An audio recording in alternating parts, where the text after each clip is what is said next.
I tinted one that was a 92 Komatsu, huge, a giant, massive machine. And it was just, I'd go to like cut the blade and stuff and just started falling off the seat. I was like, all right. And it was already tinted, so I had to peel the tint. Oh, jeez.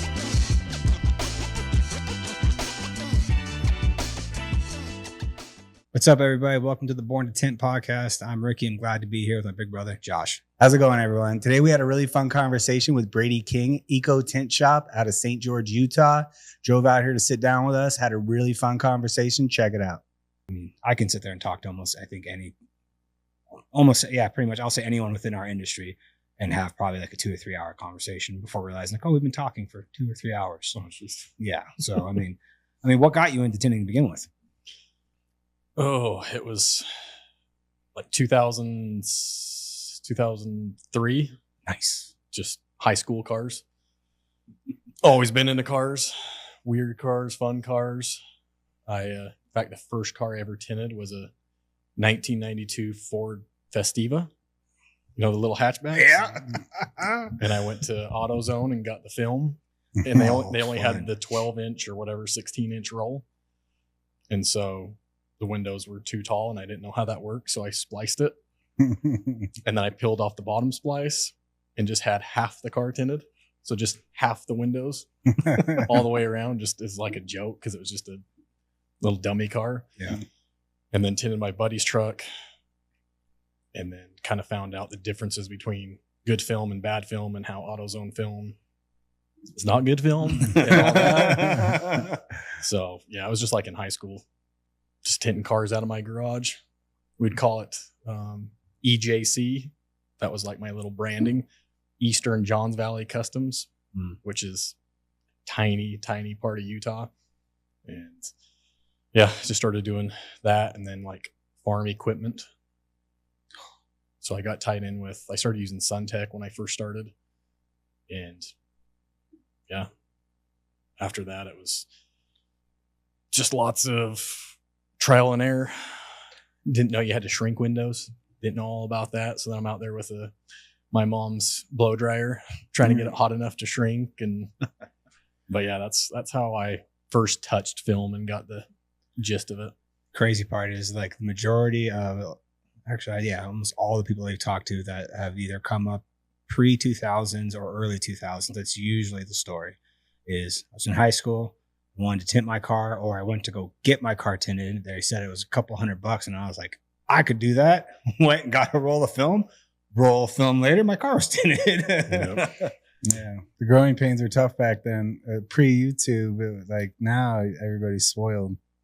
But, Oh yeah. Yeah. Yeah, you can look on there and Yeah. see how everybody does it. And I still get people to this day like, can you give me some pointers? I just want to tint it in my garage. I'm like, here's my pointer. Don't do it because you're not going to like it and it's not going to turn out good. Yeah.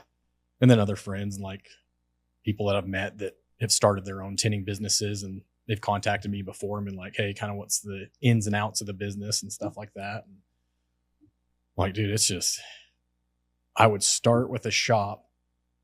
Like I got my first job, like learning how to tint was actually with a dealership in St. George. And they had a tint bay and a detail and an audio shop behind the dealership. And I was living up in Salt Lake at the time. I just graduated school and I wanted to get back down to St. George. So I moved down there, needed a job. This guy was offering training on window tinting. I'm like, hey, back to the EJC days, tint some Ford Festivas. So I rolled up there and he was just like, dude, whatever it takes, you can use as much film as you need. Here's this kid that's going to train you. And it was busting out, you know, he was doing 6 cars a day, this other kid with like this really state of the art shop and stuff. And this was in 2009. Yeah, 2009 or 2010. And so we would just bring in, you know, Civics and Hondas, whatever the dealership had, because they would pre-tint them and you know how they do it like on their dealer add-on. Oh yeah. Like paint protection film and stuff like that. And it was probably 6 months before I was like comfortable just watching that guy do it. And then also getting hands-on shrinking and stuff like that. I'm trying to remember, I think it was Sonata or whatever car it was. It was like the easiest one, or the Prius. Yeah. The Prius was like just flat glass, super simple. That was like my training car. Every time a Prius would come in, he would let me do that one.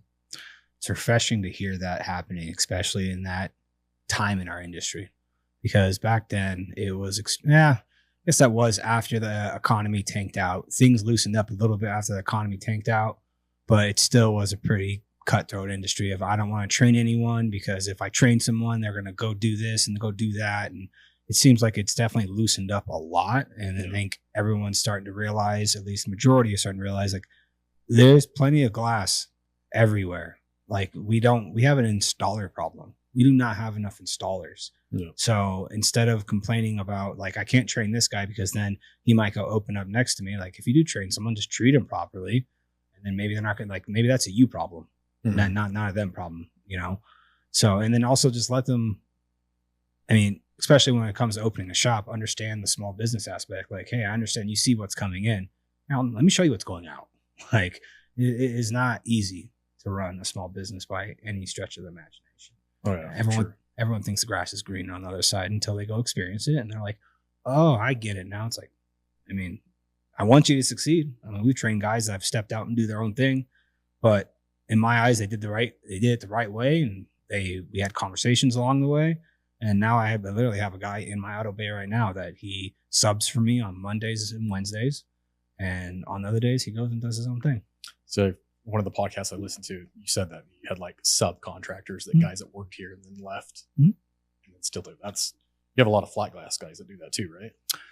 I have not so much like training wise. Those guys, like my core guys I've trained for flat glass, they haven't stepped out to do their own thing. But I do use a lot of subcontractors when it comes to the point when we are booked too far out. And I have a lot of contacts, either guys in California, Arizona, Texas. It's like every time I go to a conference now that I've kind of talked about that and mentioned like I have a list, like I'll run into people that I know and like, how do I get on that list? I'm like, you're on it.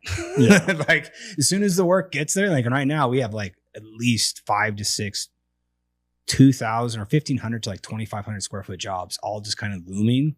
And I know what's going to happen. Majority of times what happens is like, we're going to see one approve. And then all of a sudden we're going to see the next one and the next one. And then I'm going to have a huge labor problem. And then I'm going to start ringing through all the people I know. You available? Yeah. Let me get you out here.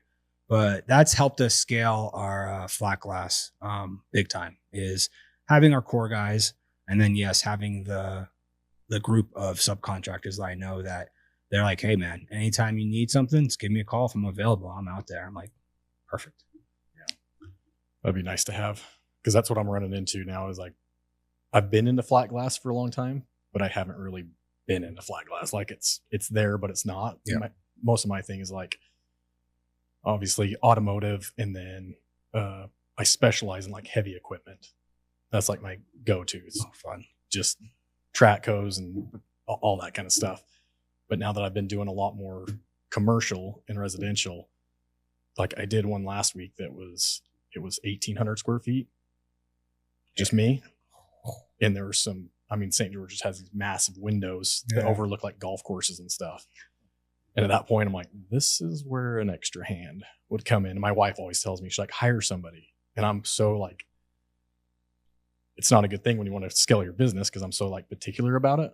And I had an employee back in like 2016, and I felt like I was spending more time fixing and critiquing and stuff like that than actually like just getting the work done. Yeah.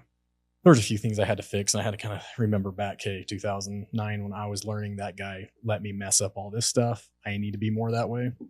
But then it got to the point where he just like wouldn't show up. That's a yeah. Once it got to that point, I'm like, yeah, you're not doing it. And also, we weren't just doing the tinting part. I was known for like custom headlights and custom painting and stuff like that, because that's like how my Instagram. I think I contacted you guys on my Eco Tint shop page, which is, I just barely started that like 6 months ago, just because I wanted to separate that from the custom painting part of it. Because my custom painting part, like it's been around since 2011. It's got like 40,000 followers, and just focusing more on the truck parts. But then I was getting people commenting and talking from states that I'm not even living in and just kind of burning time. So like I need to start a new page that's just focused here locally in St. George for commercial, heavy equipment, that kind of stuff. And it's worked out a lot better, but there's times where I wish that I would have like connected the two together, because it's so hard to like grow an Instagram following now. I'm sure you guys have seen that. Oh yeah. Back then it was, I teamed up with certain companies and it went from, 500 followers to 15,000 followers in a matter of weeks. Yeah. Because it was just, big companies I was doing work for and doing custom headlights for like SEMA and stuff like that. And now that I'm trying to grow and scale it with this new page, because that's what it's all about, is Instagram and TikTok and stuff like that. And luckily my wife helps me a lot because she's big into TikTok and trying to scale it up. But yeah, it's wild how much it's changed. And I would only say if you have that following with your other page, collaborate. And that's my favorite thing that Instagram has done, is how you can collaborate, because there's a company in St. George I do heavy equipment tint for. And before I actually worked with him, I was scrolling through his stuff and he's getting like 350,000 views, stuff like that on his equipment pages, on his construction stuff. I'm like, hey, I'm going to give him a smoke and deal on this tint job just to tell him to be a collaborator on a post. And it's my biggest one on the page. Like all of them are like 1,000, 2,000. His is like 30,000. Yep. Just from doing that, because he collaborated, and then we started commenting a bunch of stuff on it. And it was a simple like 11-second little reel, like a funny reel. And it in my eyes, it blew up. Obviously not like viral or anything, but yeah, with 30,000 people seeing your page. Oh yeah, that's a small arena full of people, man. Oh yeah, for sure. It is. Like, it is for sure. Yeah. Well, like even with the old page, when I'd get like 5,000 likes and 400 comments and stuff, I would see like maybe 1 or 2 sets of headlights come out of that. I'm like, I mean, it's a post. It's good, but it's nice to see when I localize it into that certain Instagram page that's just for St. George, how much it actually helped. Because now I see a lot of these, like if I see like a big construction company like the post, then I go on their page, like some of their stuff, just so they kind of know like, oh, this guy's out there. Yep. And every couple of days I'll go in and like another picture, just so it's like in the back of their head. Yeah, no, that's something I've had to, I have to get better, or I have gotten better at, but that was one of the things I forgot. And I saw someone talking about it. I think it might've been Austin Cook. Like, you expect everyone to follow you and comment on your stuff. Like, what are you doing?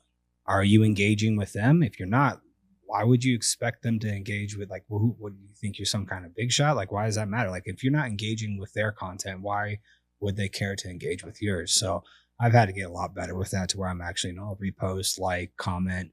And it's like, I need to take some time out of my day to actually engage with the comments or the people. Otherwise, like, it's not, sure, it's going to grow little by little. But if I actually want to see movement, like, you have to put effort into it. It's like anything, getting better at installing, like, you got to put effort into it. You said, like social media, you got to be social. Yeah. Yeah. So how long have you guys been doing the social media, like pushing it? Real hard, probably when we started the podcast. So 2.5 years ago. Yeah. I mean, our Instagram's been up for a while, and we had spouts of putting content up, but like nothing consistent. We've been consistent for about 2.5 years.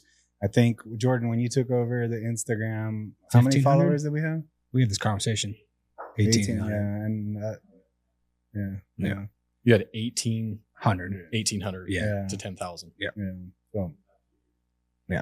And nowadays that's a big jump. And the biggest, I mean, that was one of like the big pushes to actually for the podcast, was like, all right, we're at least going to generate 1 clip every day, no matter what. 1 podcast a week, 7 clips out of that podcast. All right, we have our base, 1 a day. And then as we got that kind of dialed in, we brought everything in-house. Thankfully, Jordan he's worked for us now for, I think, 18 years, if I'm not mistaken. Best friend, grew up together playing baseball, went to high school together, brought him on as our graphics guy, knows how to do Photoshop, all designing, learned how to do wraps, all that. Then taught him how to do ClearBraw. And then as we started doing all this, he was like, remember, I can do that. I can edit. And I was like, that's what I went to college for. And I was like, that's right. And he dabbled, like he was doing both jobs for like the first year, and then going into the second year, I was like, all right, so you're not designing or touching artwork or anything else. This is all you're doing is editing the podcast, and then capturing content, posting it online. And so he now controls everything with our social media. He posts, he comments, he engages. Like that's what he does. And the jack of all trades over there. Well, we got a Swiss Army knife. Well, we got extremely lucky in the fact of like, he knows how to do all the editing and stuff like that, but then also he understands our industry. He's been in our industry for 18 years. So like the videos and angles and stuff like that, to where if you do bring someone in from the outside who is just a camera guy or editor who doesn't really understand the industry, it's like you're not going to have to tell them how to do the job, but like, hey, this is kind of how I want this angle to go because I'm trying to capture this. Yeah. He already knows it. So it worked out really well for us. So when you do like your vlogs and stuff, those competitions, is he filming it? That was his idea. That I actually ended up getting a little heat from his significant other, to which then he reiterated to her that it wasn't my idea, it was his, and it was a great idea. It turned out amazing. And it's like before we got to the airport, he pitched me the idea, and he's like, "All right, you're just gonna have a camera on you the whole time, and then I gotta get back and edit this thing. We're gonna put it out. We're gonna put it out as one of the week's episodes." I was like, "Cool, let's do it." And it was, I mean, I think he knew how much work it was going to be, but it was, it was a lot, but it turned out really, really sweet. Oh, it was good. Yeah. So like, I look forward to it. I was like, if this turns out really well, you're going to have to do this for majority of the competitions we go to. He's like, yeah, I know. Like, but it's like anything with repetition, it'll get smoother. It'll get better. We'll know what we want to capture and how we actually want to put it together. So it will get easier, but it still will be a lot of work, but was very, very happy with how that turned out. Oh, it was a good one. It was good to see because I've never done the competitions. I've never even thought about it, like doing it. I think it was Saints that popped up on my Instagram feed. That monster. The boogeyman or whatever you guys call him. Yeah. He started popping up on my stuff. And so I was like, what is this? So then I started looking more and more into it. I'm like, this guy must be insane. Yeah, he's crazy good. He's really good. He's a really good guy too, man. Him and his wife are amazing. And he just won. Like there was a competition, which I saw it, thought about it. And it's like, I've already been doing so much this year. There's no chance I could have went to it. It was in Georgia, and it was a PPF competition for a Hexus. And the winner of that actually goes to like the world competition that's in France. And he just won it. This is the one that just happened. Like the one that just happened. Oh, yeah. I didn't even see that. Yeah. So he took first. The guy who took fifth. It was like fifth place. Yeah, five places. Five places. The guy who took fifth actually is a guy who lives out here. And crazy enough, the Mohawk. What's his name? Yeah, Decor. He's really good. He's really good. And the funny part is, all of a sudden, like taking my son to school, like the past 2 years, like I always saw this BMW wrapped, and it's like I'm looking at the wrap just because my eyes go to that stuff, and I was like, man, whoever did this did a real good job. And then all of a sudden, I put two and two together. My wife actually saw it. She goes, "Hey, that's the guy that won that competition." Both of our kids go to the same school, and like he lives up by me. Really? And I was like, I saw him there. I was like, damn, that's a hell of a coincidence that it's like, hey, I know he's down here. And then it's like, I ended up seeing him one time picking up my son from school. And I was like, it is crazy in the fact that both of our kids go to the same school. You've never met him or anything? Up until that point, no. The first time I knew about him was, I think we reached out to him once or twice to do the podcast. And then I saw him when he won up in Reno. And it was like, he was Vegas local. I was like, hell yeah, that's awesome. So it's, need to get him on. And then the first time I actually kind of met him, I wish I would actually talk to him a little bit more, was at Atlanta at Film Fest. So, and then when I saw that picture drop 2 or 3 days ago, and I saw him there too, I was like, that's awesome. Like, I really wish I went to that one, only because like just getting in the top 5 of that, like, a trip to France, like, why not? So it's all expenses paid to go out there, and that's what it seemed like to me. There's a flight, hotel, and everything's covered. Now you got to take, obviously the big thing there is you're taking time away from your shop. So how much is it technically worth to you? That's probably one of the main reasons why I didn't. I mean, we do push PPF, we do PPF. But I mean, obviously I would say most people say our claim to, if you want to say claim to fame, is flat glass. And that's the one area that we leaned into the heaviest, because I've obviously come off, especially on social media, I've been told I come off cocky. But I come off cocky when it comes to flat glass, and that's only because I have the hardware to technically kind of back it up. I consider myself an auto installer first. I love auto. That's where I learned that first. It's where I started competing. I just haven't done anything in it, so I don't talk about it because I have nothing to prove that I'm good at it. And like, I know I'm good at it, but I got nothing to back it up. Flat glass, we've gotten lucky enough to win it a couple times, to where it's like, that's where we made the pivot to the Tint Lab for the educational side. And then also getting further along in the business. I love auto, I love PPF, but scaling and I would say having less headaches, flat glass is better because I can do 2,500 or 1,800 square foot job, and trying to do that in cars in the same amount of time. I have a lot more customers, a lot more headaches, a lot more potential for liability risks. I'm good. I'd rather just deal with the big building. Like I said, we have multiple big jobs right now. When the hammer falls on those, like there is an amount of cars we could do, but the amount of installers I'd have on hand, the amount of shop space I would need, it's just like I don't want it. I just don't. I'd rather just scale my flat glass. I love our auto side. Our auto side does great, but from what I've come to find out, it's much easier to scale flat because I can teach someone to do flat a lot faster than I can teach someone to do auto. Yeah, and that's why I've been like wanting to hire somebody to help with flat, because I'm like, it's obviously it's technique and you learn all the tricks and stuff like that, but it's nothing compared to like learning how to do a car and shrinking a back window or doing a Cybertruck windshield or doing stuff like that. Like it's not even comparable. Oh, dealing with electronics, leather paneling. And then you get to go back to early 2000 cars or late 90s cars or any old school car. And those are completely different installs than what you do right now. So like the range of installation is like, you have to be so versed, and you don't really get to touch the old cars right now because they come in every so often. So it's like they get their hands on those ones, and then they have to kind of go through trial by fire with those. And if you're a couple of years into installing, you figure it out relatively quick. You might mess a window up, and then you're like, okay, I can't do that. I got to do it like this. And then it just moves from there. But it's just, there's so many different variables in vehicles and so many things you can destroy, unfortunately, just by, oops, I didn't cover this, or I didn't put a soak rope in. And now you're spending $2,500 to replace a module in the front dash of a GTR. Or the classic Ford rear view mirror. Oh, I did one of those. I've only done one ever on the sound screen windshield. I have pop it and broke it off. It's like, Yeah. There's, I think it was $600 to replace it, or 12, whatever it was.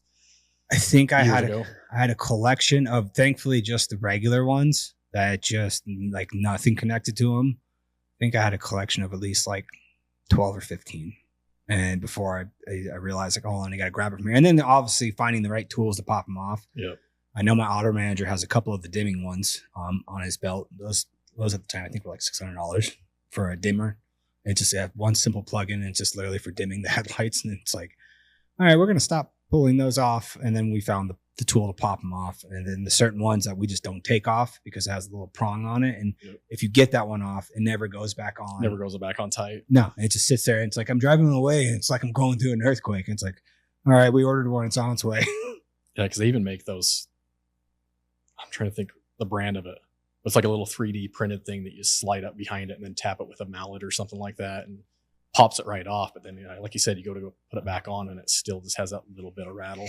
Yep. So that's where I'm just like, do the old splice up through and call it good. Yep. Set the expectation with the customer. Let them know why you do it and explain to them. And then at that point, they're like, nah, I just don't want it. And it's like, all right, so pretty much you're committing to buying a mirror right now. I'm letting you know, I can't, if I take that off, you're going to be comfortable with how loose it's going to be, or we're just going to order a new one right off the bat, and we'll have it here waiting. And when you come in, we'll tint your windshield, put the new one on, and then you'll have it nice and tight. Completely up to you.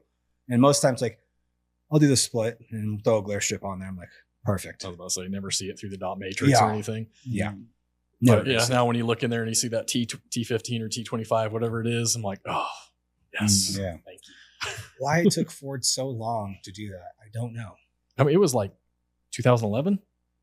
I think it might have been longer than that. Was it longer than that? I'm just thinking like Super Duties, because I tint Super Duties all day in F-150s. That's like everybody has those, I feel like. And so that's my main thing. I think it started then, but it still wasn't all of them. It seemed like they were running and they wanted to push through inventory of what they probably already had made and sitting.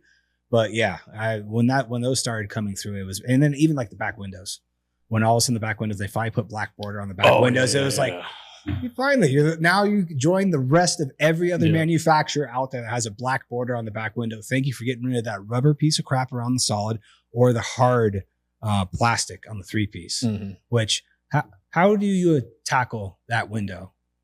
Almost like a flat glass. Then I go through in urethane. Okay.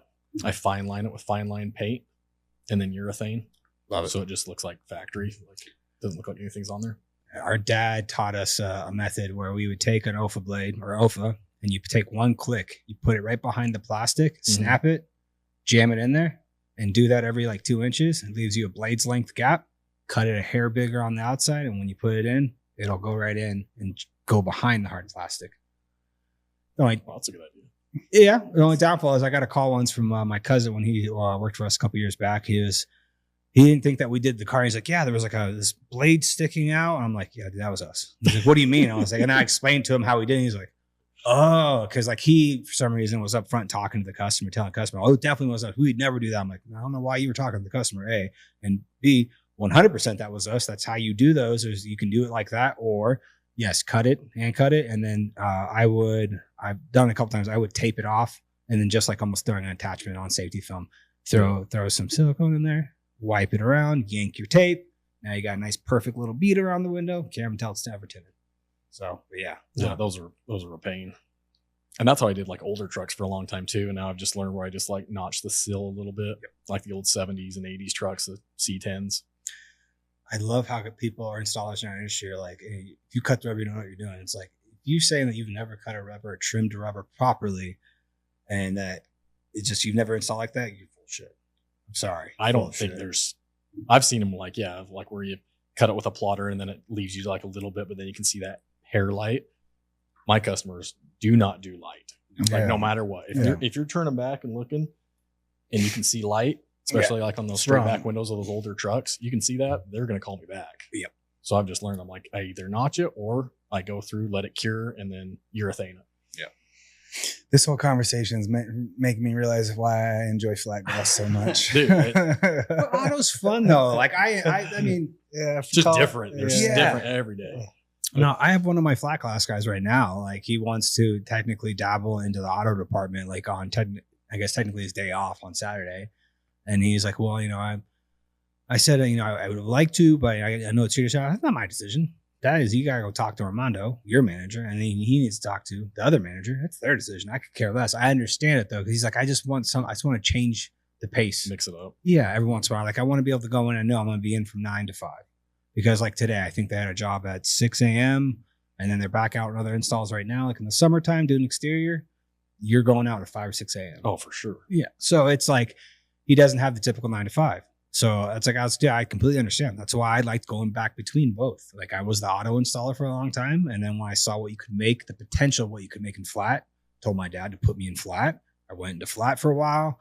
And then it just like, he's like, I just want to kind of be in one spot and not have to deal with the customer and just like be in the back, be around another group of installers. Yeah. And you can sit there and you have the community just bullshitting with each other, installing and have a good flow of a day. So I was like, I totally get it, man. So I was like, it's up to you, but you'll technically with where you're at in your flat glass training or your career, these are past training, your career, you'll make more. He goes, I know, but I just want to change the pace every once in a while. I'm like, get monotonous doing the same thing. Yeah. Oh, without a doubt. That's why I enjoy doing both. That's where it's like, it's hard. Like we tell people just do flat. It's like, if you're looking at a profit margin and scalability and I guess less headaches, flat glass. Wow. If you want a nice change of pace, it is nice to have an auto department. I will concede to that, but what's your go-to? What do you like doing? Oh, flat. Hands down. I mean, I started out with auto also, but I occasionally, maybe like once or twice a year, just out of like scratch the itch, I would walk back there and be like, hey, let me shrink this window for you guys. Or compete, you mean? Maybe install. Yeah. Actually, that's the one time a year I install auto. Hey, I compete. This is where the tinter battles in January, I felt really good. Because I never do auto, but basically competitions now. I'm really good. I'm slow, but I know the quality is always going to be there. I was afraid that I was going to be the one to mess us up because it was a team competition. And I felt like it was going pretty smooth while simultaneously he's behind me having a meltdown, just tearing film off and throwing it and cursing. And the video of that's hilarious. That one actually got some views. I felt you were doing that? Yeah. Yeah. I'll have to watch that. Yeah, you got to find that one. That one's good. He had a camera set up recording the whole thing. And then like at the end of it, he posted it the next day. And like the first call I kind of got or text I got was actually from my wife. Like, is that a good example for your son? I'm like, thanks.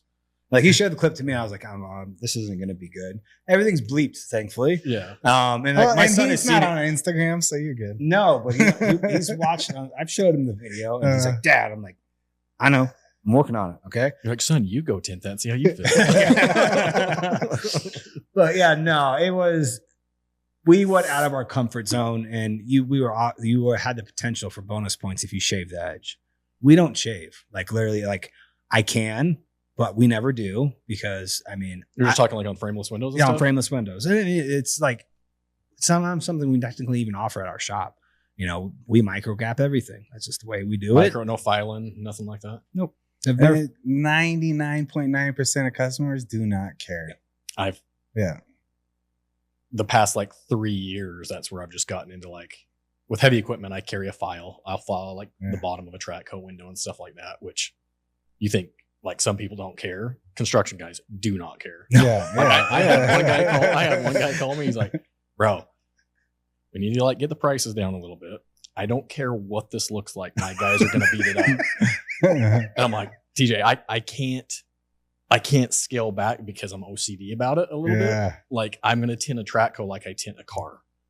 It's going to have to be as perfect as I can. And you're also using the super ceramic film, like the good stuff. Like, and I'm coming out on site. The price is the price, but I'll try to do a shittier job. Like, I'll see. He's like, just know, like my guys don't care. Like, but I do. Yeah. So it's, we went to shave the edge, and like I was having issues with like getting my window set, needing just getting it pre-cut and like shrink and then what car are you working on? It was a Tesla 3. Yes. It was. I was. Yeah. They picked that for that reason, so it is a tougher one. And in all fairness, the window that because the plan was to just let him shave both doors. And I was like, I knew I could cut my pattern, stick my window, have it ready for him.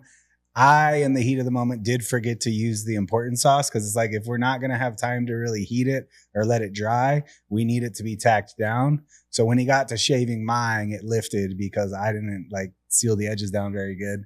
So you're each doing one side, or one's doing the back and one's doing the front. Yeah, back just front. one side, and it was like, hey, you get yours go. I'm gonna get mine on, ready to shave. When this one's ready to shave, we'll swap. I'll finish out as much as I can on your window, and you just finish the shaving. But it was like, I think he went through like 3 pieces, and I'm like, my window's on, and he's still not. He doesn't even have his on yet, and I'm like, I'm not shaving this because I haven't practiced shaving at all.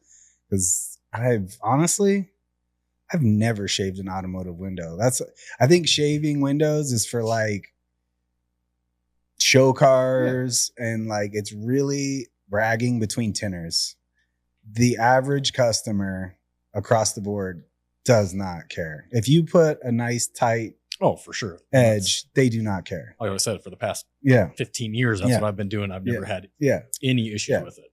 Yeah. But now I'm watching all these videos and what these other guys are doing where I see Saints pull out the belt sander and do that. That was actually really smart. I need a good belt sander. That caused some controversy because they don't allow that now, right? No, that got shut down. Got shut down. Hey, thinking outside the box. Well, that's where I like, when it comes to competitions, that's where like me and him are like the exact same person. It's like, you need to read the rules, find the gray area. If it's not stated in there and you can do it, just do it. And then PPF on the wood thing on the commercial window you guys did for that competition. Did you PPF it to not get like contaminants down in it? Yep. First I was thinking about tape, and then I realized I had a whole roll of why didn't you just sauce it? I did both. I don't think you needed it then. Will sauce push out like shards? Yeah. It'll get some pretty good chunks. I ordered the regular spray thing and I burned through that. And now 2 days ago, I ordered the gallon to try more because I'm like, okay, now I've started because I tinted a Porsche Cayenne S and there were some parts of the window that I was like, I'm just going to spray some sauce in there and just see. Like I was just kind of testing. Like there was like some little dirt specks in there. So I pulled it up and then sprayed it. But I think once it's actually stuck to the film, then it's hard to actually get it out.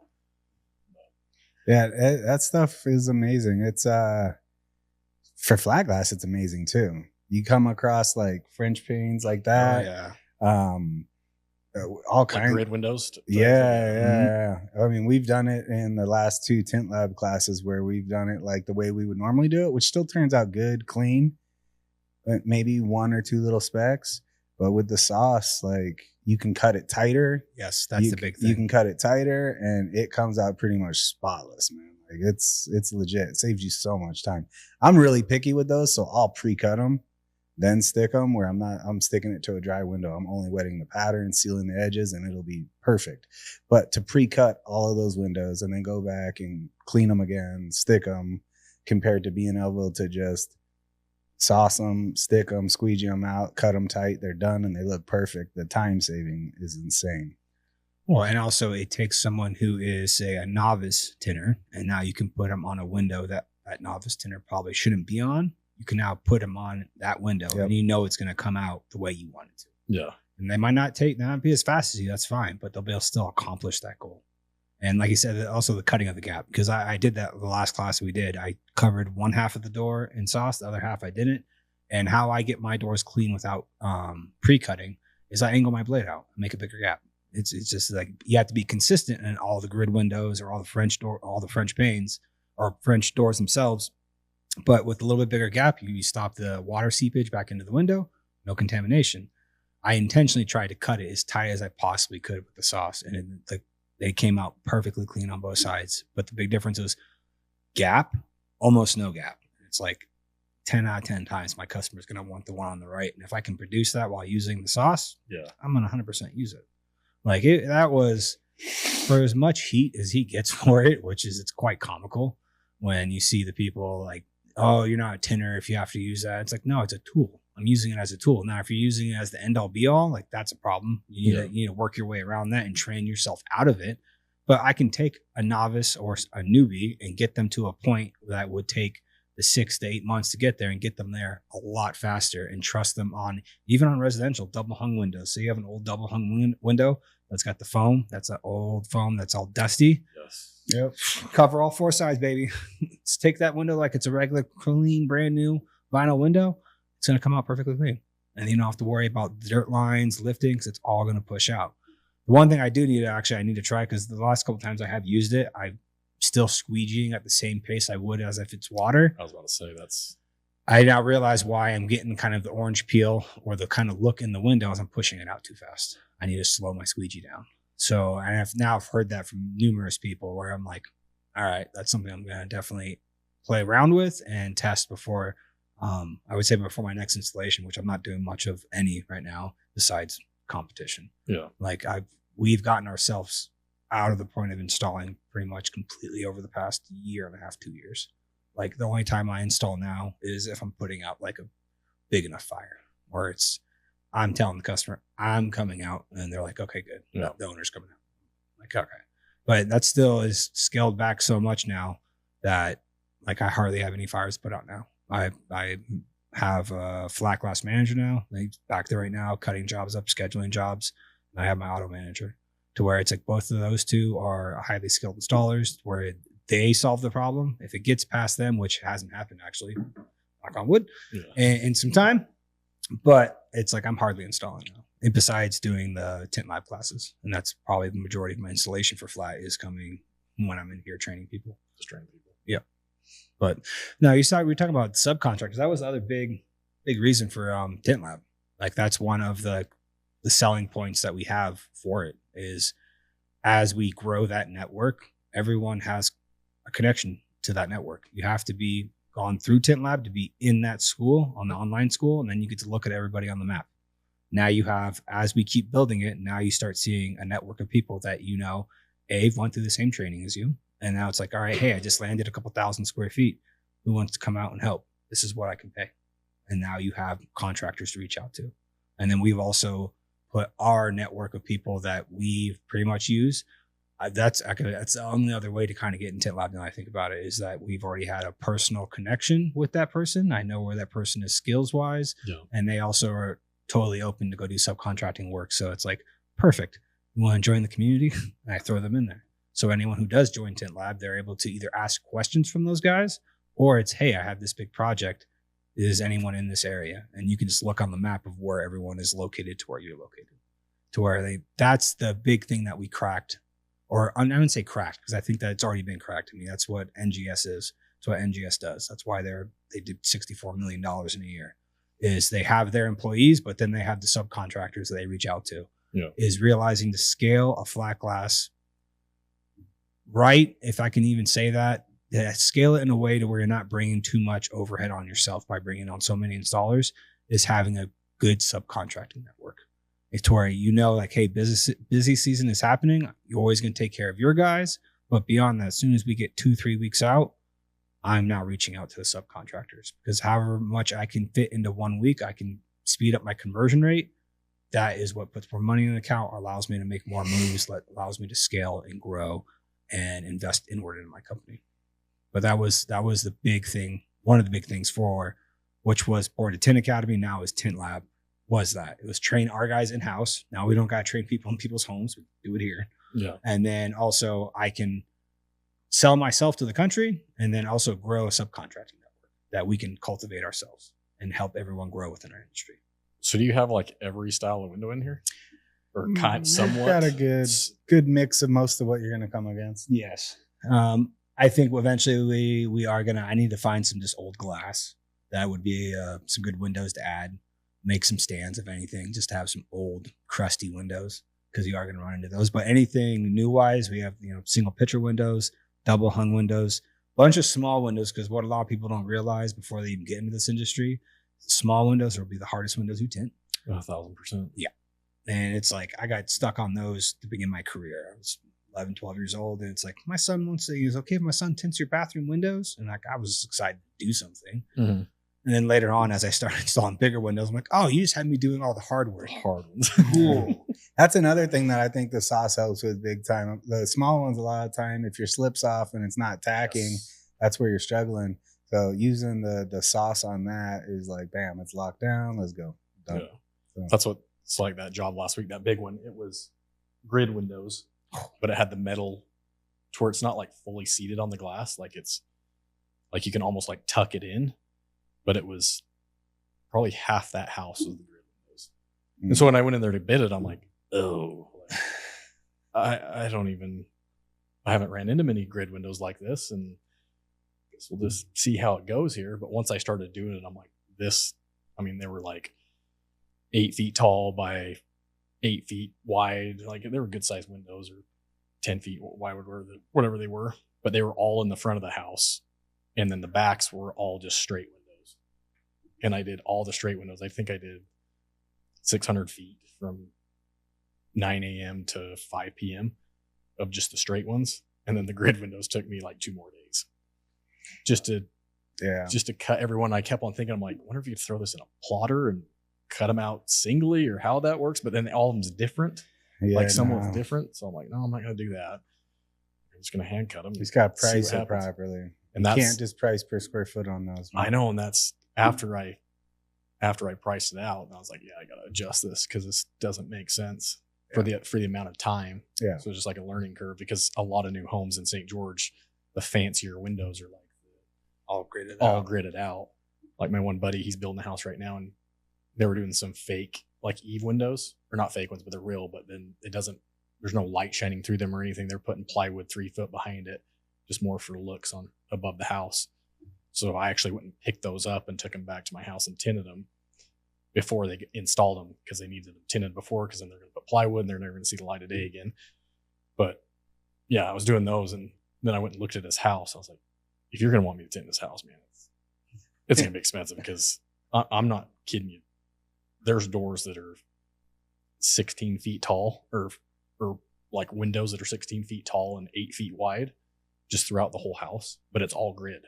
So they're like 16 inch by 18 inch.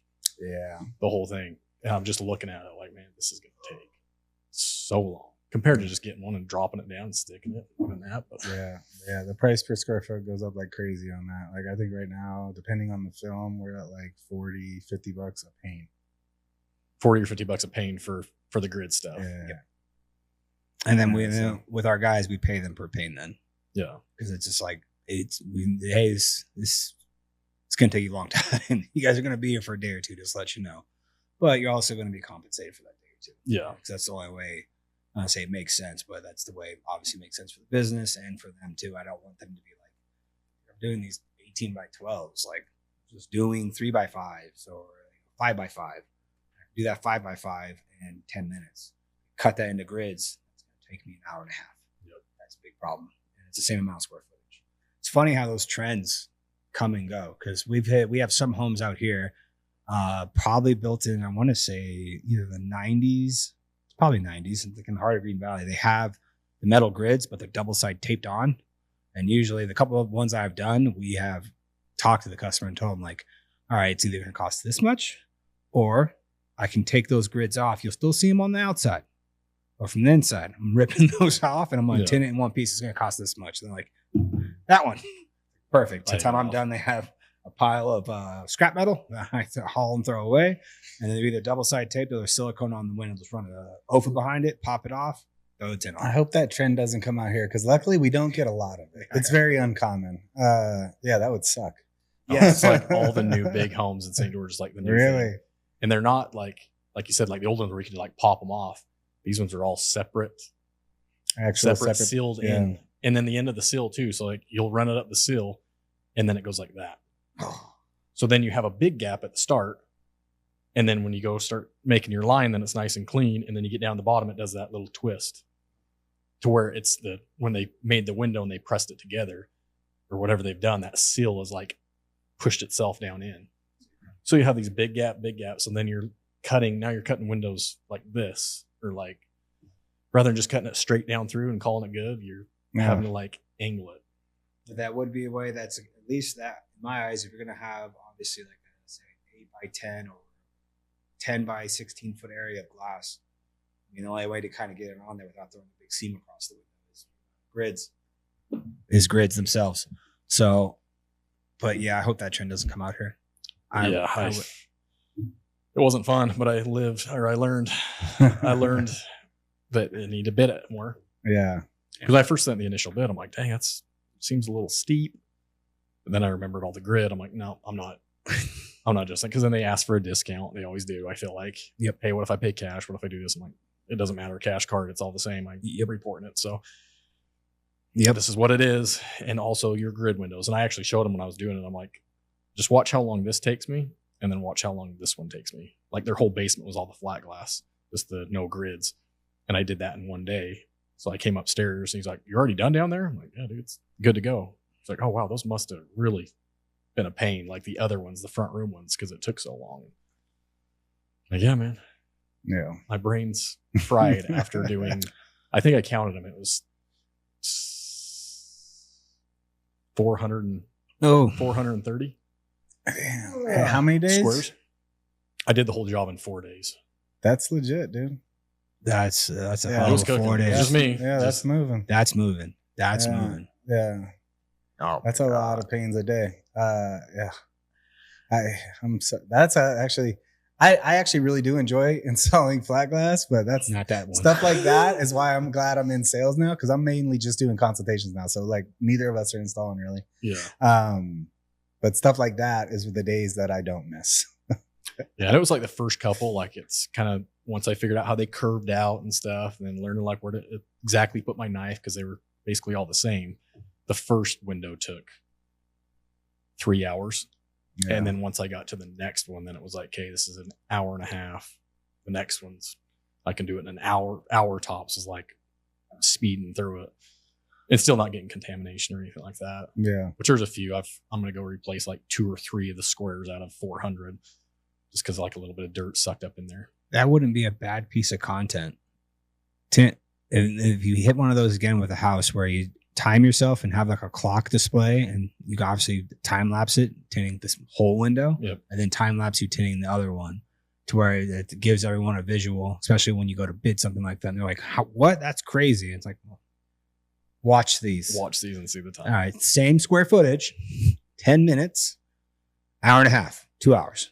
Do you understand now? Like, I'm not charging you more just because you got a big house or whatever. It's because this is going to take me half a day to do this portion of your house. This is going to take me 3 days to do the same square footage on the other portion of your house. And it's like, okay, gotcha. And it's like, yeah, having that visual, I think that'd be a good piece of content, especially if you're saying majority of the homes out there are starting to push for that. Mm-hmm. Oof. Yeah, I really hope that doesn't come out here. Yeah, play around with using some sauce on those because it'll help. I'll definitely try speed that. up. And I think I ordered that sauce or this job. I think that job was actually 2 weeks ago. Last week I had some other stuff, and that sauce showed up last Monday. So I used all this last week just on cars. I didn't do any commercial stuff, and I tinted like 3 skid steers and a track hoe, and I used it on that. And I'm like, I like it. I feel like it's, like you said, I feel like it tacks better. Yep. But then also like with equipment, like on the slider windows on a track hoe, no matter what you do, there's always gunk in it. Yeah. So I like pulled the seal, sprayed that on, and like 2 of the windows, I'm like, there is not a speck of dirt. Yep. And this is a used piece of equipment. Like normally it's covered. Hey, I don't like doing those. I think I've had to do a couple of big cranes out on a site over in North Las Vegas, and they turned out, the tint got on the windows. I'll say that. That's like what a lot of guys do. And I get it. Like it's equipment, but then there's like a lot of my buddies in town. What got me started into it is they own their own construction companies. And so they're like, yeah, this guy came and tinted this and this is how it turned out. And I'll go look at it. I'll be like, they didn't even try. Yeah. Like it's like they took gravel and threw underneath the film and squeegeed it, or else like where the door controls are and stuff on, let's say, or blades, they would just cut around it. So it's just like from the outside, you just see this big old hole in the film. And I would see that. I'm like, why don't they just take the door apart? It'd probably take like 20 minutes to take the door apart. Like, we don't know, man. They just come in here and bust it out really fast. And then they're using like high performance dyed film. In a year in St. George, just same temperature as you guys down here. It's toast. It's purple. Yep. And so that's where I learned, where I've been like pushing, and I've got a lot of accounts in St. George now, but where guys are learning like, oh, a $300 tint job on a $750,000 piece of equipment is not a thing anymore. Yeah. Because I come in, I'm like, I'm 1,500 to 2,000. Yeah. If you do a lot of equipment, I'll knock it down a little bit, or you're like 1,200, 1,300 a piece of equipment. I'm also there if you need me there the next day. I can usually pull that off as long as it's in the morning, or else I work a lot of weekends too, like early morning weekends. Yeah. I've got 2 young kids still in diapers. So it's like I work a lot of nights and I work a lot of weekends whenever they're sleeping or stuff like that. So, but anyways, yeah, the equipment stuff. So I feel like I'm slowly changing the like the pricing and stuff in St. George when it comes to equipment tint, where it's these guys get the $300 tint jobs out of their head for equipment. Yeah. Kind of like back in the day with the $125 tint job for cars. Yep. Or $200 tint jobs. Yeah. Yep. It's like, guys, my film, what it costs now compared to what it costs then, and also the time it takes, especially with equipment when you're going out on site. And I have a completely built out, kitted out transit that's, I mean, it's got the glass in it. It's got everything you can think of, built-in generators and stuff. Where it's like when I roll up onto that job, they're like, okay, he knows what he's doing. That's why we're paying this kind of money. Yeah. Especially like when you got I use the True Spray and stuff like that, to where it just looks more professional. Oh, yeah. I think it's a little softer. And then I clarify to him too. I'm like, what'd you pay for this equipment? $750,000. What's not even a % of that? Yeah. To keep your operator cool. That's if anything that blows my mind. So you have a piece of equipment like that, and you throw a price at them, they're like, what? And it's like, how much does that thing cost? And you're worried about this? And like, do you want me to do a subpar job? Do you want subpar film on there? Like, sure, there'll be somebody out there that'll do it for you. It won't be me. No. I ain't doing it for that. There's no chance. Like, we were doing the county account for a while, and because it's a government account, you have to have multiple bids on it, and then it's whoever's lowest wins. So we had it for like, I think about 2 or 3 years, and we didn't do too much. Every time a piece of equipment would come in, it's like we would tint it, and they left the pricing in a way to where they left it per square foot, and they would charge like on their paper, it's like $38 a square foot. So it would kind of make it worthwhile. And it's like, we'd only get every once in a while. So I wasn't too worried about it. It was the vehicles that you were doing more fleet vehicles. Yeah. And it's like that. It's like, no, I can send my guy out to your, to the bay. We have everything pre-cut. They can knock 12 trucks out real quick. Like that's why I want this account, especially when it came. Actually, take that back. We wouldn't even go out to do those vehicles. We'd bring them here. Yeah. And it would be like their regular drive around, either code enforcement vehicles and stuff like that. So it'd be like Ford Escapes. What was the other one? They actually had some Teslas at one point too, which was kind of crazy. Trucks, a lot of F-150s. I'll say F-150s, you bust those out, probably single cab F-150s. Yeah, and it's like when we took over the account, it's like they're like, all right, we got 12. And by like the end of the day, we'd have them all back. Like, you guys are done. I'm like, yeah. And like, well, the last guy, like he had like 3 of them for like a week and a half. And it was like, oh no, you tell me you need it done, I'll get it done. And I will prioritize you guys because of how much work you are bringing to me. And I appreciate it. Now, for obviously for your big dump trucks and stuff like that, we got to go out to you, do it out there. And it wasn't too often to where it mattered. And then we went for rebidding again. And then I got pretty much like, hey, will you match this? I was like, why don't I ever get to send something in? The guy's like, you all know why? Because I know you're going to be the most expensive one. That's why I'm showing you this bid. Can you match it? Because we'd rather work with you. And like, I'm looking at it. The guy went even lower than the last person. And I was like, no. I was like, I'll send you my prices in. A price to you guys, because they're like, we'll use you. You'll be the backup guy. For some reason, if they can't fulfill, then we'll call you. And I was like, but if that happens, I'm not accepting that price. You're wasting your time if you think I'm going to take this price. Like, you went even lower on your cars, you went lower on the tractors. Like, there's no chance. I was like, I'll send you my prices, and then if you need me, you need me. And that pretty much fizzled up and died, which I was fine with, just because it was nice getting the bulk work every once in a while. And it was coming like during the winter too. So it's like during downtime, it was nice to have that flow of work. At least, guys are getting paid, bills are getting paid. So that was nice. But when it came to like the tractors and stuff, now I think about it, having the sauce would have still wouldn't have changed my price. Still would have kept my price where it was. Yeah. But it would at least made it a lot more enjoyable to go out there and do those types of vehicles like that, like street sweepers and stuff like that, to have that. Because when they have that built-in dirt and crud and all that, it's like, yeah, I don't miss that either. That was back when I was still tinting. That was pretty much me and him going and doing those. Yeah.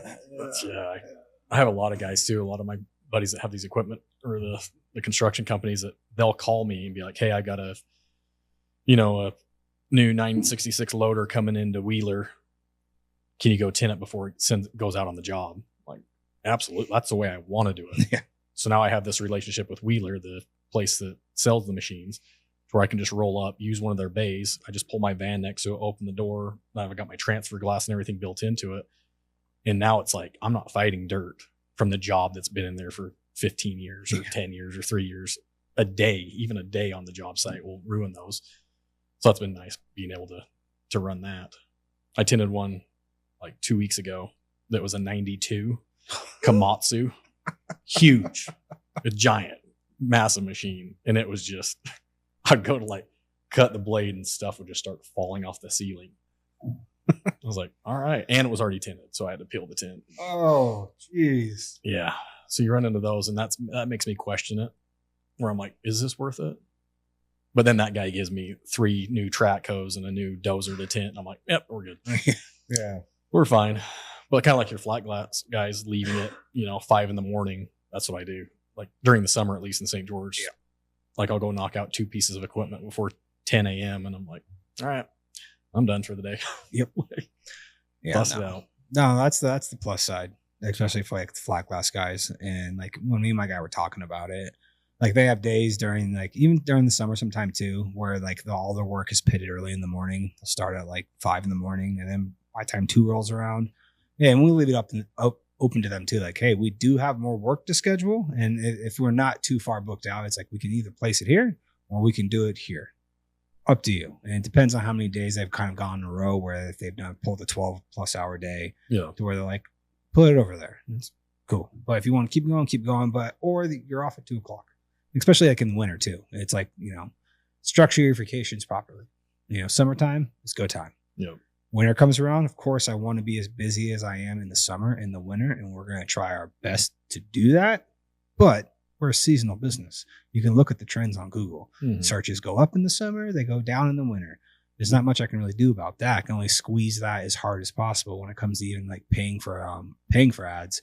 That it's like I'm just pouring money into a wood chipper, and it makes no sense. So it's like in the wintertime, they're going to have a couple of days a week where you're going to start at 9, done by 2, and like we ain't got nothing else for the day, in which I guarantee all my guys 40 hours if they want it, or if they want to clock out and go home, and go home. And, see you tomorrow. To where it's like you do have those days where you can have an early morning and be off. And like for me personally, if I could schedule my work to where it's like I would like to start at 4, be done by So 1, 2 o'clock. Yeah. Start at 4, be done by noon, 2 o'clock. And that was my schedule. I would do that every single day. Oh, no. Be off, have an hour or two to myself, go pick my son up from school and have the rest of the day with him. Perfect world. That's what I would do every single day. Obviously, you can't do that majority of the time. Sometimes, sometimes you can. But as an installer, I always like starting early. If I could start early, I'm going to be off early. For sure. Every single day of the week. Let's go. I'm totally fine with that. And are you guys doing, it's like with your installers starting early, and I think I heard you talk about this on another podcast, where you feel like everything's moving towards exterior film on your flat glass? You're seeing more and more of that. So right now, like I just got, because we work with SolarGuard, they are one of the manufacturers that we have our longest relationship with. You work with a certain salesman there? Our sales rep is Nick. Nick. I think sales rep for you would be Scott Iverson. Oh, you, Scott. Scott's a great guy. Scott's awesome. He's a very good friend. Very so good I've friend. still just kind of like dipped my toes in with SolarGuard. Like I did some security film with them a while back, and then some of that DX15 exterior film on a building that had low E3 or low E2, whatever it was, and I couldn't use interior, so I used exterior, and it was good. But I need to start using them more. That's a great film. We use that a lot. The DX. Yep. Yeah. But and SX and now QXN. QXN's the monster. QXN. Yeah. It's a specially selective IR reflector. So you can put a 75 on that gets 56% heat rejection. 65. Sorry, 65. 65 teaser. 65 on a 75%. Is it? It's 65 on a double pane window. Because it's on Surface 1. And then they have Blocks, yeah. and they just released the 40, holds out 73% of the heat. And now you're also hitting all the criteria when it comes to fading. Your film's dark enough, heat rejection's off the charts, and you get a 10-year warranty. And you're saying it's non-reflective? Or Non-reflective. It's basically the panorama highlight product that only panorama dealers can get. It's essentially that film as an exterior version. That's my biggest thing I run into with St. George is people don't want the mirrored effect, Yeah. but they want the heat rejection. I'm like, QXN or SX50 even. SX50 is reflective, but it's so light that it's very subtle. Hate to burst over. SX50 is just a fancy way of saying silver 50 exterior. same as the silver. It is. But they changed. But They it's changed. light enough that it's not like super reflective. Yeah, you're gonna get the same reflection that you would kind of get on a natural high-end low E window. And the reason why they named it SX is because when you go to sell that film, if you say silver 50, majority of your customers are gonna go hard pass. Have a good day. So they named it SX, which was a great marketing move. That's a 65 teaser also. Yeah. But That's where the market's going is they project majority of what they are putting their money into developing wise, what's happening in Europe, because Europe's usually about 5 years ahead of us. And majority of the glass there now is double coated. You got Surface 2 and Surface 4. As soon as obviously you hit Surface 4 interior coating, can't put any film on it. At least you're being that negligent if you do put it on the interior. You can, but you're going to make that coating useless because as soon as you cover a coating, it's no longer going to hold heat inward. The only time that you would improve that window is if you went with their low E film Ecolux, which that film costs about $9 a square foot for us. And yeah, so it makes zero sense. So the only way to technically improve that high performing window is you go exterior. And that's what they're doing in Europe. And that's where it's like right now for exterior warranty, SolarGuard's got one of the best across the board. They have a 10-year warranty across all of their exterior films. Other manufacturers are starting to do that now. I know 3M just upped their exterior warranty to 10-year. Avery. There's a couple Avery products. Their Spectra Selective products are 10-year.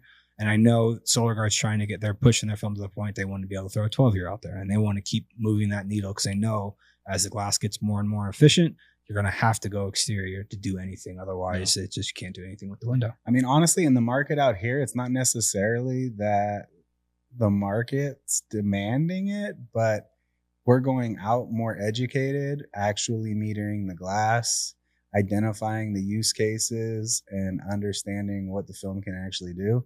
Most spec sheets out there for interior film, on the front of the spec sheet, it gives you a T-SIR that's for single pane glass. Mm-hmm. But if you actually look at the double pane reading, it's a lot lower. So when you, instead of using the, let's say, like Slate 10, it's a dual reflective. The front of the spec sheet says 76% heat rejection. I'm guilty of this. I used to sell it on this one 76, And then the 30%'s like 63 or whatever it is. And that's easy. It's simple. You don't have to explain a lot. But if you take the time to meter the glass, determine what needs to go on there, show them, flip it around to the other side of the spec sheet and show them on a double pane window like yours, this is actually what you're going to get. Now, all of a sudden, that's like a 65 and the 30% in the, I think 50 even on the teaser. Or I can go exterior. On commercial, the warranty is not changing much, depending on the film. So like our Panorama Pro warranty is 16-year for Premier warranty. Yeah, the Panorama Premier warranty is 16 years commercial on the interior, which is as good as it gets. But most films, commercial warranties 10 or 12 years. So I've got this exterior film that's still a 10-year warranty. So the commercial customer is not as sensitive to the warranty, especially when it's so close. And if all they care about is maximum heat rejection, I'll show them DX5 at 91% heat rejection versus the dark. Even if we go with like a True View 5 on the interior of the window, it's truly only getting 60-something% heat rejection if you show them the correct spec and not the kind of the one that tries to get you on the front of the card. So that's more of we're realizing like there's a better product for this solution and offering it to the customer. And most of the time they're choosing it. Yeah. And then our installers love it too, because now all of a sudden we're not, especially the commercial buildings, you got a dentist office. How many commercial buildings have you done where half of the walls are split in half by a wall and it's drywall up to the glass? There's blinds that have to come down. You have to work around the staff that's operating in there. You got to move desks. All of that goes out the window. They can show up at 5 a.m, 4 a.m, whatever. Nobody needs to be there to let you in. You start tinting the windows and you're done before they even show up for work. It's better on our end logistically. For them, we can get them in sooner. They're getting higher heat rejection, almost the same. So when in that sales process, when you explain that, all of a sudden it's kind of sells itself. Do you guys find yourself pushing it more, or else still kind of just whatever the glass? It depends on what they want. If it's heat rejection, yeah, like here, I'd go exterior on this. We're even doing it a lot on residential too. Pushing it more than we used to, I would say yes to that, but it's still the number one criteria is what is the need of the customer? What problem are we solving? And then yes, what is the glass presenting to us? What can we actually throw at you to where it's like, all right, I can give you the interior option, but you're going to lose a lot of light. And you got to go with the dark dual reflective. I think it started with that because of the Surface 3 coatings. All of a sudden, we did more projects because we were finding it on commercial projects out here. Yeah. And even some older residential neighborhoods that for some reason have Surface 3 hard coats out here that in the past, when we weren't metering, we were just putting interior film on. And you go back into those neighborhoods now and it needs removal and they're complaining that it's hot. And I meter a window that isn't tinted and I'm like, oh, this inside shouldn't even be tinted. Mm-hmm. And there's a likelihood that we did it 10 years ago or 15 years ago, whatever it was, Anthem area, maybe 20 years ago. But that's what got us leaning more into it. And then realizing all those other benefits on the install side of like, oh, exterior is really not as bad as people think it is. Are you guys securing all the edges, like doing a silicone or anything, or just? No, we have to seal edges. Seal edges? Yep. Okay. So do I. Yep. All right. Got what I was saying there. On a commercial window where we're pulling the gaskets, you're still sealing edges? Yeah, you're good to go. Yeah. No, we still have edges. What are you talking about? Still it's called that warranty. Yep. Yep. Yeah. Well, yeah. So if you have a customer come in, because like I said, my biggest thing is heat rejection with as minimal reflective as possible. Oh, QXN40 all day long. I'm gonna have to get that info or 70 or 75.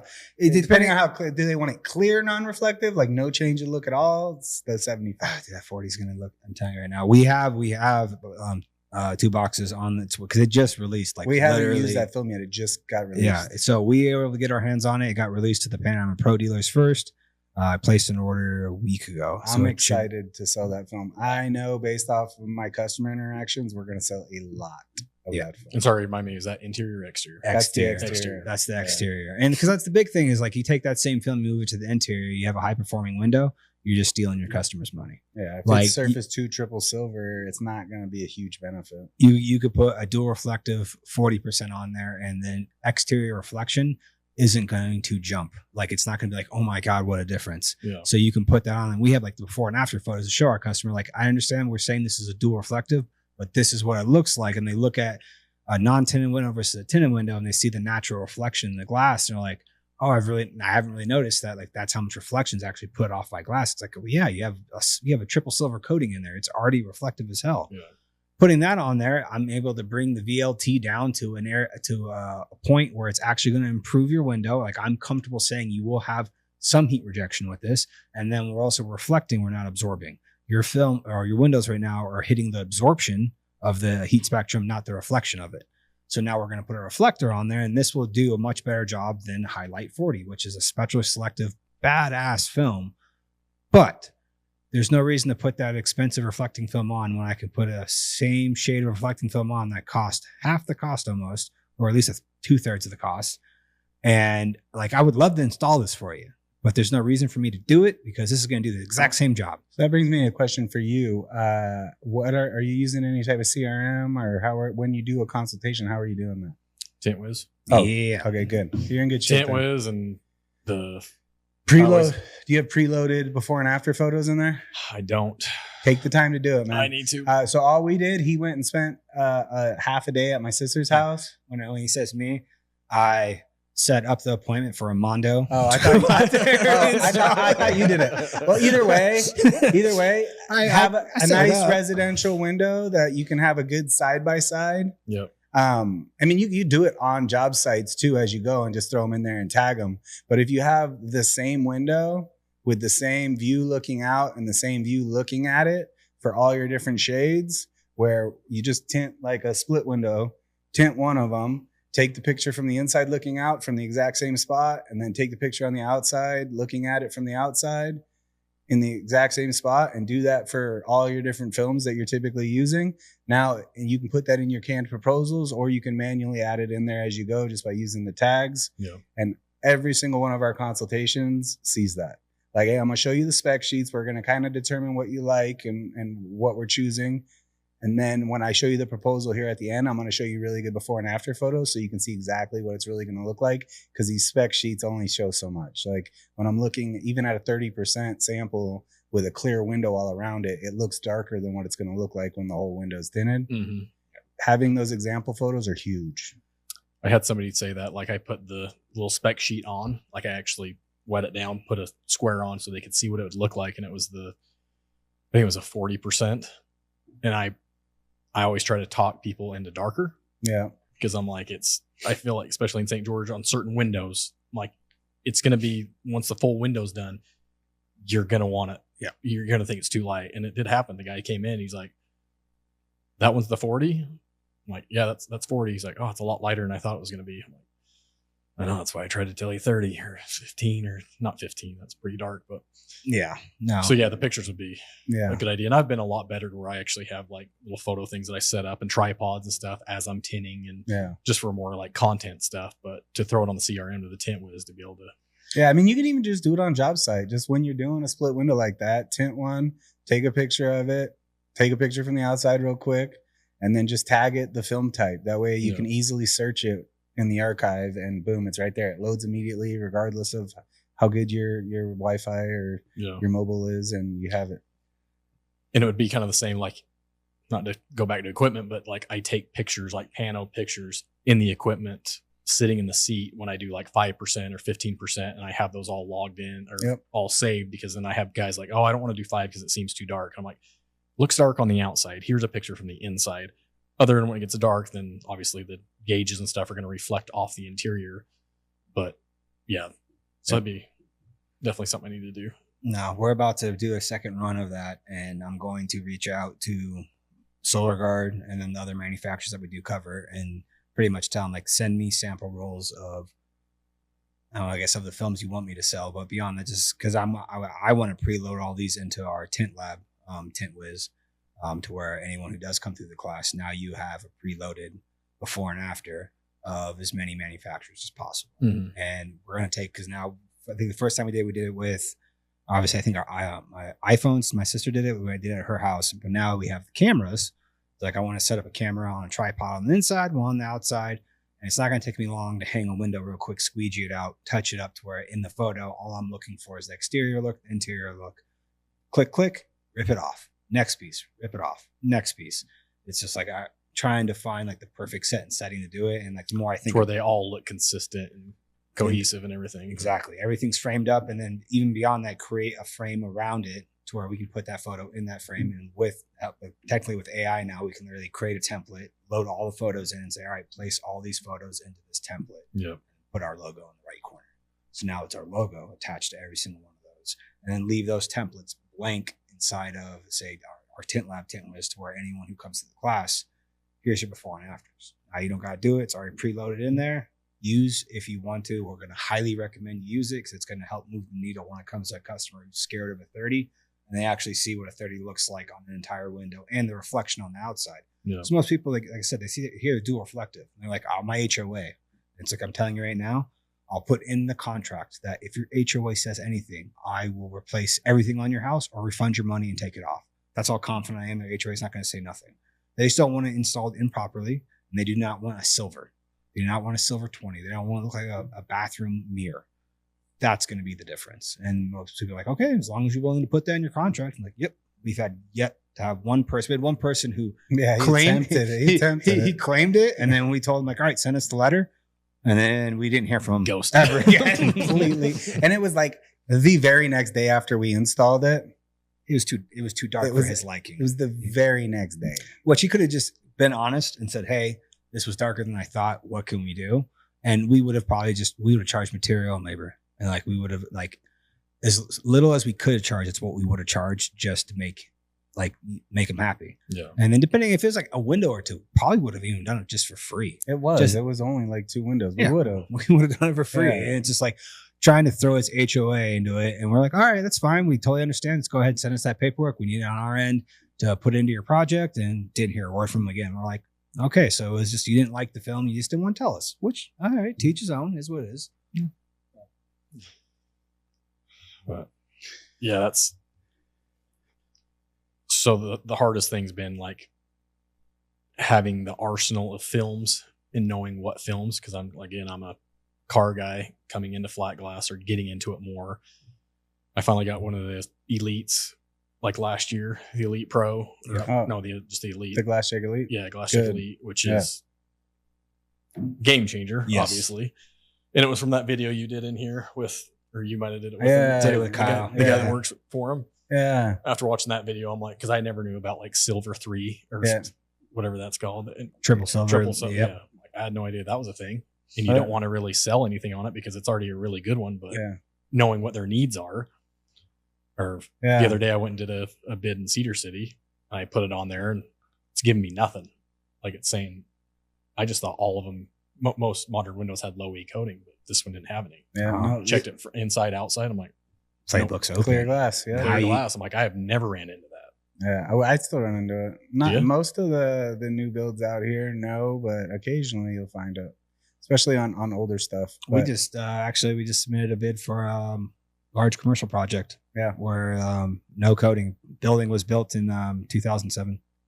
So I'm assuming that's right around where they were starting to get more strict. They wanted more efficient builds. Yeah. But in 07 it wasn't necessarily that heavy handed. Now it's like if it's a new build, if it comes up clear, that means the contractor screwed whoever bought that house or built that building or bought that building. And it's like they did not go by code at all. It's kind of cool though to know that people are actually like seeing that stuff and implementing it, because I was doing all the sales calls for Tint Lab up until the last couple of weeks.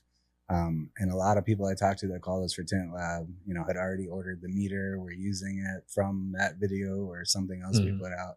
It's cool to know that the industry is like evolving and becoming more professional, because it lifts everybody up. Like people start actually charging the right price across the board, at least 1 or 2 people in each territory. That kind of just ultimately it helps everybody out. Like the industry is professionalizing now in a big way. So it's cool to hear that people are actually hearing it and putting it to work.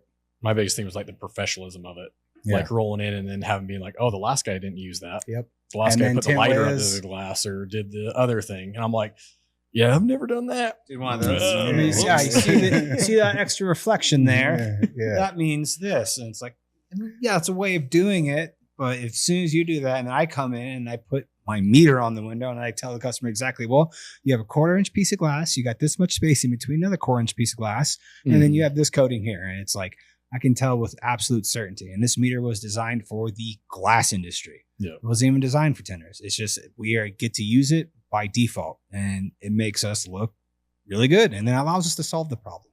That's a big thing. Like you said, I'm just as guilty as he is when it comes, like I've done sales in the past. And like my go-to is like, oh, this film can hold up to 79% heat rejection. I'm not being untruthful. I'm just not telling you everything you need to know. Yeah. Not happy about it, but at the same time, I wasn't educated at the time about how technically. I mean, I had been through the right conferences and meetings with even like the Panorama Network. I was just, I think, too young and dumb and ego in the way to actually really pay attention and listen. And then when that finally kind of clicked, that is what allowed us to kind of move the needle on flat glass. Was like, no, this is step one. This is going to be where you're able to go in and show that you are the expert. There's a reason why you cost more than everyone else, is because you're actually going to solve the problem for them and actually pitch a product that will actually do it. Not just, again, like the one thing I've been saying probably way too much, not just selling film to sell film. A lot of people, a lot of companies do it. We used to be one of them. Now we're selling film to solve a problem, because that's what's going to get us more clients. I solve your problem. I make you extremely happy. You see the return because you see your energy bill go down. You talk to 1 or 2 of your friends. Now, I have 2 more leads now. Now from those 2 people, the same thing happened. Now I'm not even paying for the lead. That one lead that I did pay for now spawns into an infinite amount, but who knows how many different leads just by me actually solving the problem. Yeah. Keeps the ball rolling. It's a high level of trust by being that professional. Using Tint Wiz, having the pictures. Tint Wiz was a game changer too. Yeah, big time. Eric. I just had one the other day actually that they actually sent us a copy of the bid from the competitor. They whited out the name. They didn't go all the way up to where you could see the logo. They're like, we're not gonna tell you who it is, but we'll show you their measurements. And then they even whited out the price, even though they told us what the price was. Yeah, the person even offered them like a cash discount. But it was like, and I come to find out once I went on the bid, they were shocked that I was able to just give them the proposal right there in person, because they came in, measured it up, didn't leave a sample spec, had to go back to the office and like figure out the math on the square footage and then create the bid to send it to them. And it was just like the difference between us was very clear. The price was very different also. If price was their major concern, we might not get it because we're over double, but they were like blown away. Like, oh, okay. Like I could tell I actually like have a chance at it, even though we were over double the price. Yeah. Which like felt good walking out. And like, I'm gonna follow up with this one and see where it goes. But the difference is night and day. I mean, if I'm the consumer and I see the difference of that compared to what we did, I mean, I know which direction I'm going. Yeah. Yeah. That's so like when I started first doing bids in St. George, like I was kind of learning like kind of where other shops were at. Cause obviously there's a bunch of them there. And there was one that I did, and I kind of knew somebody that worked for the company, and they're like, hey, I know what this bid is, just to give you an idea. I was like, I don't even want to bid it for that. Like $7 a square foot or $6 a square foot. I'm like, this is what this guy bid, and it was 1,000 square feet. I'm like, no, I don't even want to really touch that. If that guy's coming in that low. Yeah. Like, yeah, but the customer, that might not be their top concern. So that's like that. And that's, yeah. So that's when, before I went into the bid, I'm like, throw on the khakis, throw on the polo, the logo shirt, have the Glass Elite, have all this stuff. Yep. Go and do the bid. And You'll then still very get 'em. sell them on like, hey, this is what you need.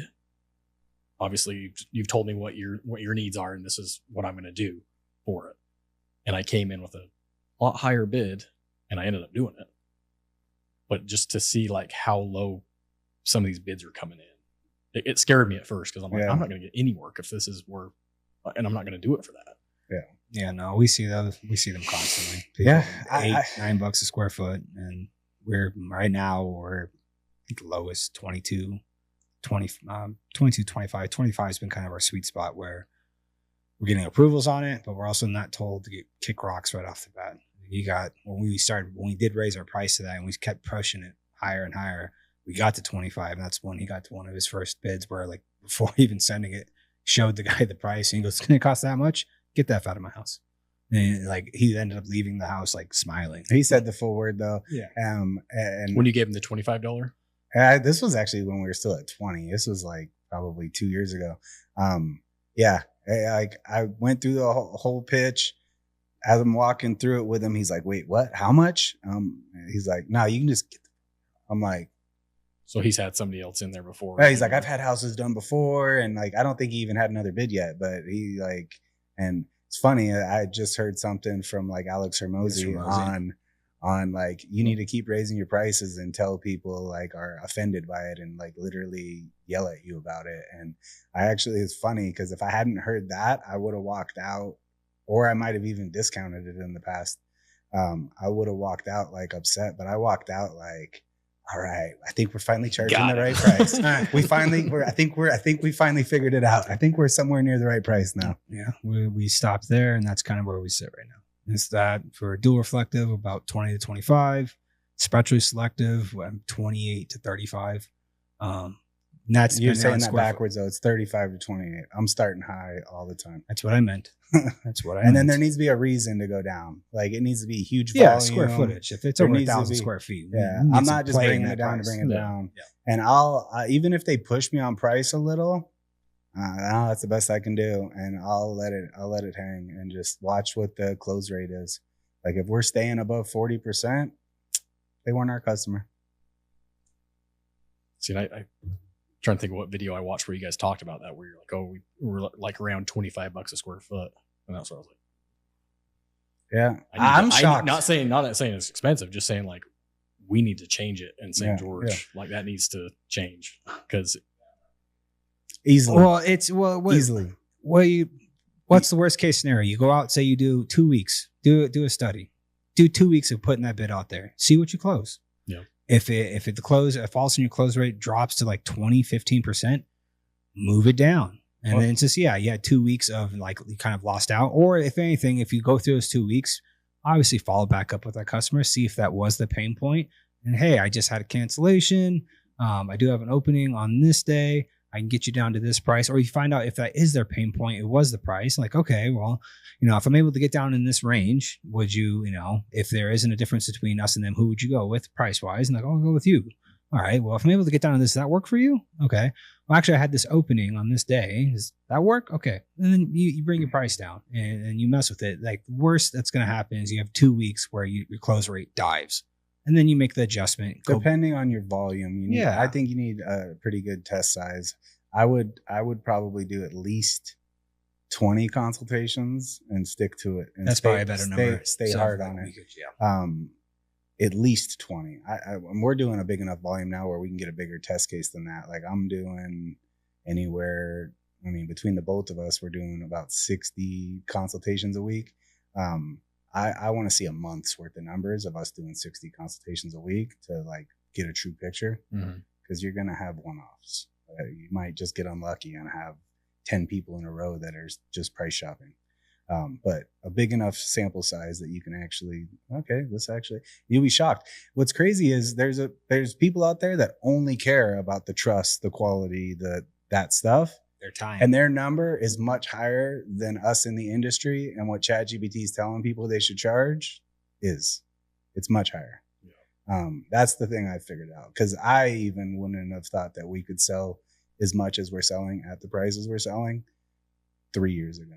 And I was the one saying, as an installer, we need to charge more. I was like yelling it, like, we need to charge more. We're not charging enough. And then when I got into the role of actually going out and doing it, and as we started raising the prices, I was kind of shocked myself too. So, yeah, he raised the price, and then that's when we brought on a business mentor. Because at that point we were doing good, but at the same time we only knew what we knew. We grew to a certain point. It's like we can either walk around in the dark and see if we're making the right decision, or we can actually hire someone that we trust, that we know has a success rate in his businesses, and work with him. We sat down with him, went through all of our offers, went through all of our numbers. It was like a 4 or 5 hour meeting. Yeah. And it came down to, you guys need to raise your price. So then we raised it, and then kind of got back to him about it. And he's like, raise price? Like, yeah, we moved up a couple weeks. No, double your price. Move your price. And it's like, already at that 13 and 14, we're like, we did. And he's like, no, move it 20, 25. Let's see what happens then. And then, yeah, as we started getting approvals, and it's one of those things where a lot of people are against it, but it's like, we took someone, we brought on a second sales guy last year. We had one before that, ended up parting ways with them. And then we ended up bringing another guy in, and like, he knew Windows. He was selling Windows to begin with. But like, we literally gave him the playbook of like, this is how you're going to approach a job. This is how you're going to sell the job. Went exactly how we said it. And now he is selling $20 to $25 a square foot. And he's been selling for us now for, it's been under a year. He hasn't been with us even a year. Yeah, he went full time on his own in August. So it hasn't even been a year yet. He's maintaining over 40% close rate, and he sticks harder to the top of the price range than even I do. Mm-hmm.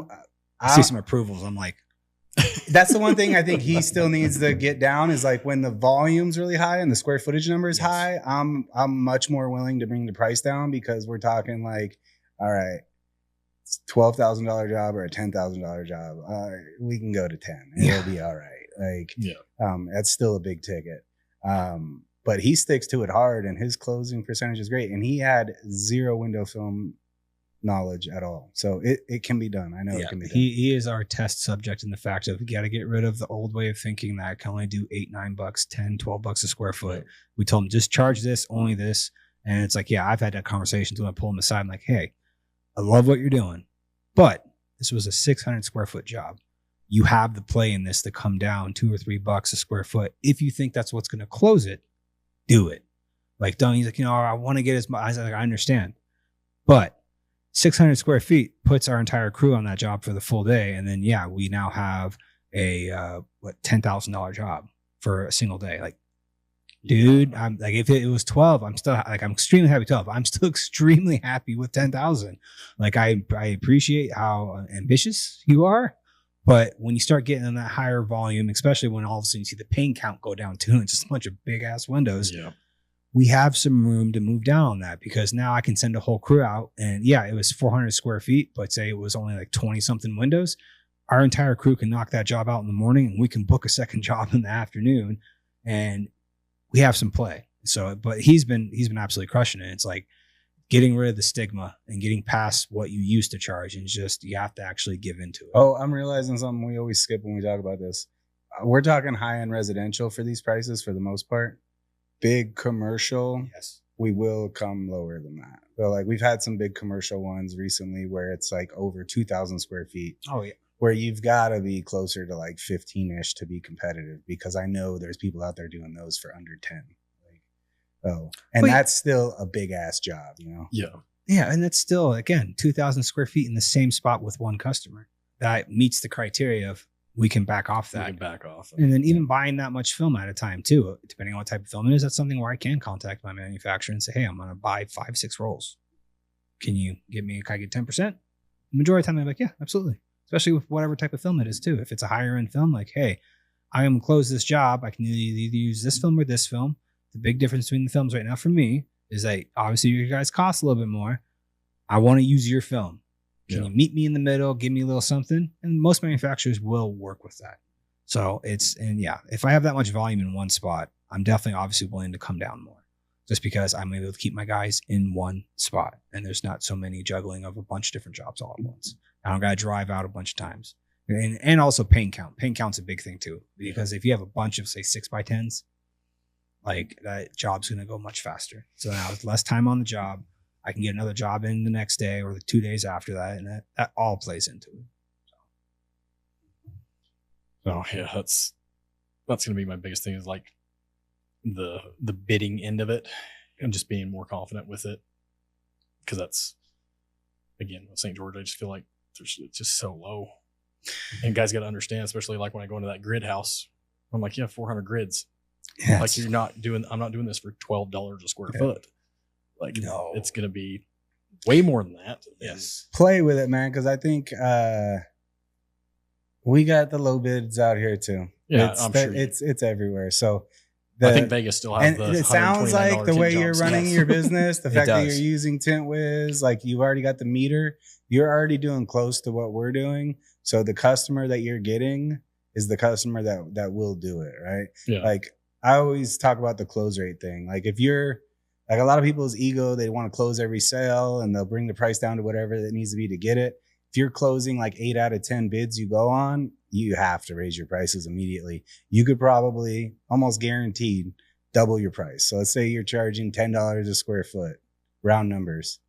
You double to 20 and that cuts down to 40%, which it'll probably still stay higher than that. To be honest, you'll be shocked. Yeah. It'll probably still be in the 50s. But let's say it goes all the way down to 40. Half the film, half the time, half the labor costs, more time to spend on marketing, on follow-ups, on other jobs. Yeah. It's just profit in your pocket. Yeah. It works. Well, man, we definitely appreciate you making the drive out. Come sit down.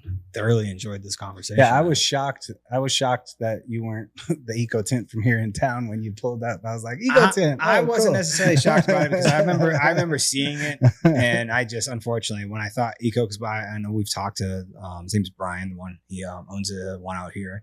We've talked to him in the past, like so we're friends with him, and we have tried to set it up. It just hasn't happened yet. And the fact that he is local is one of the ones where it's like we can set you up anytime type thing. But no. Well, the Utah Eco Tint got it first. Yeah. Well, yeah, definitely appreciate the drive out, man. It's been a fun conversation. We should do it again. No, thanks, guys. Thanks for letting me pick your brain. No, anytime. Absolutely anytime. You got any questions? I'll give you my cell number after this. Anytime you got a question, shoot me a DM, Instagram, or shoot to the main account. Like I see everything that goes into the main account. That's where sometimes I'll even jump in as someone's asking a question. I can see him technically replying, and all of a sudden I'll jump in there, and I know he's like, "What the hell? Where'd that come from?" But it's like I already know it's coming. I know it's coming towards me at any moment. I'll hop in real quick. But anytime you got questions, I don't know what that question was. Didn't I ask for like a squeegee, like what squeegee he was using on a video? Clear squeegee. Oh, I'll show you which one it is. Yeah. I hit him up for that. He's like, "Hey, it's this. P.S. You want to come out to a podcast?" Yeah. But no, we appreciate making the drive out. Where can people find you? EcoTintShop.com, EcoTintShop on Instagram. If you got a truck, you need custom parts, that's EcoTint on Instagram, and TikTok, EcoTint Shop. All right, guys, if you're in the St. George area looking to get some tint done on your vehicles, tractor or residential, hit up on man. Get you taken care of. Until next time. Thank you.